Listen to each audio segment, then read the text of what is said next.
Shalom, praise the lord. పాత నిబంధనలో దేవుడు కంటికి కన్ను పంటికి పన్ను అని చాలా కఠినంగా చెప్పాడు. కానీ కొత్త నిబంధన వచ్చేసరికి యేసుక్రీస్తు ప్రభువారు నీ శత్రువుని ప్రేమించు, నిన్ను ద్వేషించు వారి కోసం ప్రార్థించు అని బోధించారు. ఇది వినడానికి ఒకదానికొకటి పూర్తి విరుద్ధంగా అనిపిస్తుంది కదా.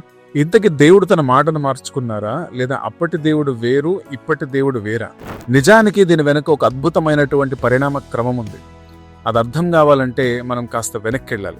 కంటికి కన్ను పంటికి పన్ను అనేసరికి అదేదో ప్రతీకారం తీర్చుకోవడానికి ఇచ్చిన పర్మిషన్ లాగా అనుకుంటాం, కానీ అది పూర్తిగా తప్పు. ఆ కాలంలో నేటి లాంటి పోలీసు వ్యవస్థ లేదు, కోర్టులు లేవు. ఒక వ్యక్తికి చిన్న గాయమైనా సరే అవతలి వాడిని చంపేయాలి అనేంత కసి భూమి మీద మనుషులకు ఉండేది. హింస అనేటువంటిది అదుపు లేకుండా పెరిగిపోయేది. అలాంటి పరిస్థితుల్లో దేవుడు ఒక న్యాయ నియమాన్ని ఏర్పాటు చేశాడు.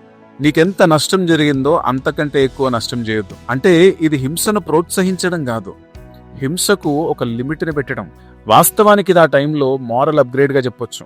సింపుల్ ఎగ్జాంపుల్ చెప్పాలంటే, ఒక చిన్న పిల్లోడికి డైరెక్ట్ గా ఆల్జీబ్రా గానీ ఫిజిక్స్ కానీ నేర్పం.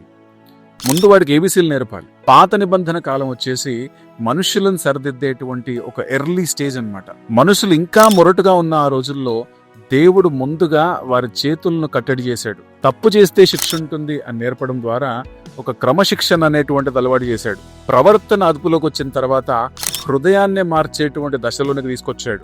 యేసుక్రీస్తు ప్రభువారు వచ్చినప్పుడు పాత నియమాలని తుడిచివేయలేదు, వాటిని పరిపూర్ణం చేశాడు. పాత నిబంధన వచ్చేసి బయట ప్రవర్తనను కంట్రోల్ చేసింది, కానీ కొత్త నిబంధన వచ్చేసి లోపల మనసును మార్చాలి అని బోధించింది. యేసుక్రీస్తు ప్రభువారి ఉద్దేశం ఏంటంటే, న్యాయము అనేది పునాది మాత్రమే గాని దయ అనేటువంటిది ఒక ఉన్నతమైన శిఖరం. ఇక్కడ పాయింట్ ఏంటంటే, దేవుడు మారలేదు గాని మనిషిని మార్చేటువంటి విధానం మారింది. దేవుడు చరిత్రను ఒక స్కూల్ లాగా నడిపాడు అనమాట. ముందుగా న్యాయం నేర్పాడు, ఆ తర్వాత దయ చూపించాడు, చివరిగా కృపను పరిచయం చేశాడు. న్యాయమే లేకపోతే అసలు కృపకు విలువే ఉండదు. సో బాటం లైన్ ఏంటంటే, దేవుడు మొదటగా మన చేతుల్ని కట్టాడు, ఆ తర్వాత మన హృదయాల్ని తెరిచాడు. మరో వీడియోతో మళ్ళీ కలుసుకుందాం. Praise the lord.